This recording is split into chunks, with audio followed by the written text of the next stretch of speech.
Today we're walking through the process of how an air conditioner works. If you know the different features and functions of what the components are doing, then you'll know why one has a benefit over the other. Now, if your furnace is in a closet, it typically sits up on a platform and sucks air from underneath the furnace. The platform typically has a grill on the front or side of it where the air is pulled from the house into the furnace closet. If it's in the garage, the furnace or air handler will still sit on a platform, but the intake will be cut into the floor next to the furnace, going up in through the attic, then into the home, and the grill is typically in the ceiling. For this example, we're going to be showing a garage application. If your furnace or air handler is in the attic, just imagine this example laying on its side horizontally in the attic.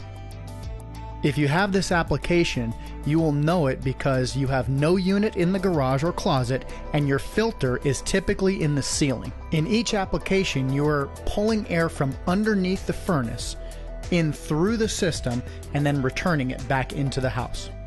Let's say that it's wintertime.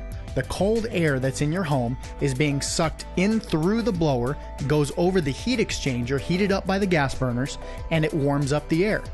The air now goes through the ductwork and comes through the supply registers back into the home. To make it easy, fire makes air hot. It's pretty simple. We're using the laws of thermodynamics. The first law is, energy is never created or destroyed, it only changes forms.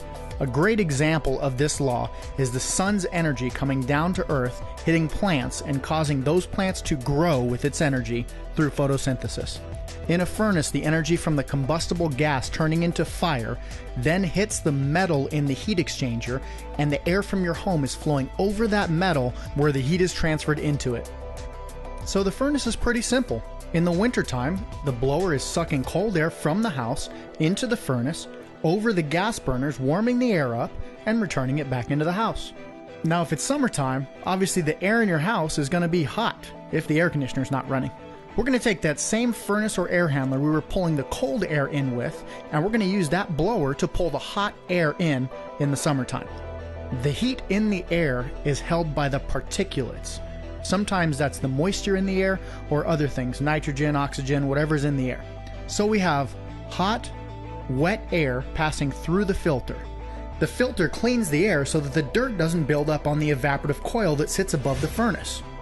The evaporative coil has pipes that go back and forth all through it, and the substance inside those pipes is extremely cold.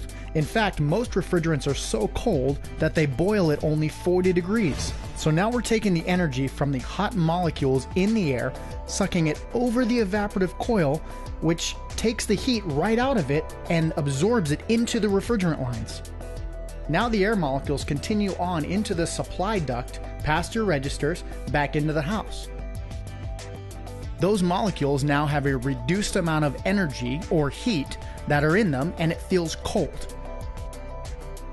There's really no such thing as cold. It's just energy or no energy.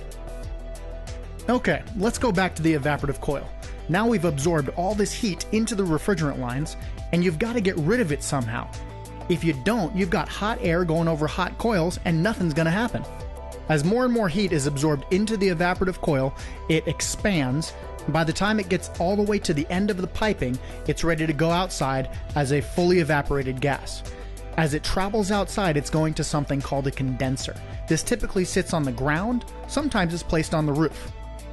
So the easiest way to remember these items is that in the evaporative coil, the refrigerant is evaporating. And as the refrigerant goes outside, the heat is removed in the condenser, and the refrigerant, that's right, you guessed it, condenses. So to break it down, in the evaporative coil, the system is absorbing heat and the refrigerant evaporates. At the condenser, heat is being removed and the refrigerant condenses. So now let's talk about the condensing unit. Inside the condensing unit is the compressor. It's the heart of the whole system, compressing the refrigerant, but also sending it back and forth from the inside portion to the outside.